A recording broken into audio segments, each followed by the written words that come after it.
ವೀಕ್ಷಕರೇ, ಮತ್ತೊಮ್ಮೆ ನಮ್ಮ ಪ್ರಸ್ತುತವಾಣಿ ಯೂಟ್ಯೂಬ್ ಚಾನಲ್ಗೆ ಸ್ವಾಗತ. ನೀವು ಈ ಫೋಟೋದಲ್ಲಿರುವ ಈ ಹಣ್ಣುಗಳನ್ನು ಒಂದಲ್ಲ ಒಂದು ಸರಿ ಜೀವನದಲ್ಲಿ ನೋಡೇ ಇರ್ತೀರಾ. ಸೊ ಇವುಗಳಿಂದ ಆಗುವ ಆರೋಗ್ಯಕ್ಕೆ ಆಗುವ ಹಲವಾರು ಒಂದು ಪ್ರಯೋಜನಗಳನ್ನ ಈ ಒಂದು ವಿಡಿಯೋದಲ್ಲಿ ನಿಮಗೆ ತಿಳಿಸಿಕೊಡ್ತಾ ಇದ್ದೀನಿ.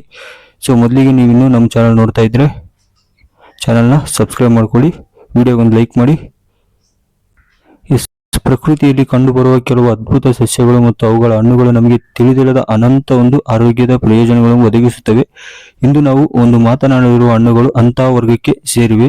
ಅವುಗಳನ್ನು ವಿವಿಧ ಪ್ರದೇಶಗಳಲ್ಲಿ ಅಥವಾ ಸ್ಥಳಗಳಲ್ಲಿ ವಿಭಿನ್ನವಾಗಿ ಹೆಸರಿನಿಂದ ಕರೀತಾ ಇರ್ತೀವಿ. ಸೊ ಅವು ಏನಂದ್ರೆ ಗುಪ್ಪಟ್ಟೆ ಗಿಡ ಅಥವಾ ರಸಬರಿ, ಇನ್ನು ಹಲವಾರು ಹೆಸರುಗಳಿಂದ ಈ ಹಣ್ಣನ್ನು ನಾವು ಕರಿತಾ ಇದ್ದೀವಿ. ಒಂದು ಕಾಲದಲ್ಲಿ ಅವು ನಮ್ಮ ಮನೆಯ ಸುತ್ತಲೂ ವ್ಯಾಪಕವಾಗಿ ಕಂಡುಬಂದರೂ ಇಂದು ಇವು ಬಹಳ ಅಪರೂಪ.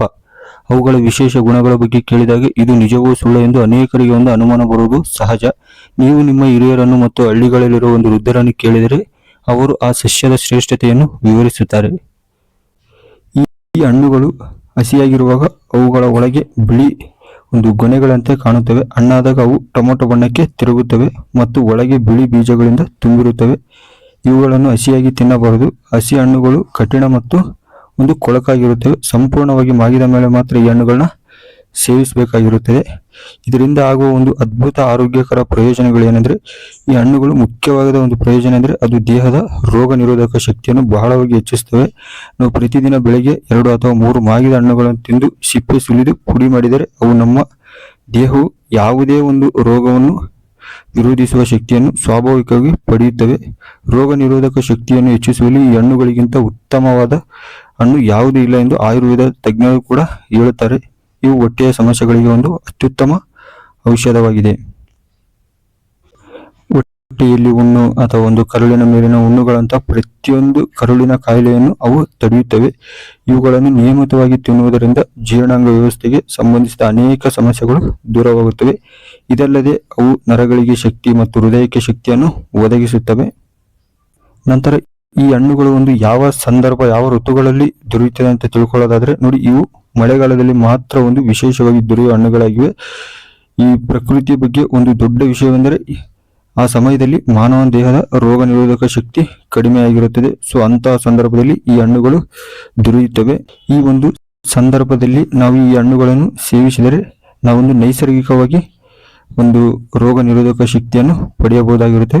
ನಾವು ಮನೆಯಲ್ಲಿ ತಯಾರಿಸುವಂತಹ ಒಂದು ಪೇಸ್ಟ್ಗಳಿಗಿಂತ ಪ್ರಕೃತಿಯಿಂದ ಉಡುಗೊರೆಯಾಗಿ ನೀಡಲಾದ ಈ ಹಣ್ಣುಗಳನ್ನು ತಿನ್ನುವುದರಿಂದ ಮಾತ್ರ ನಮಗೆ ನಿಜವಾದ ಶಕ್ತಿ ಸಿಗುತ್ತದೆ.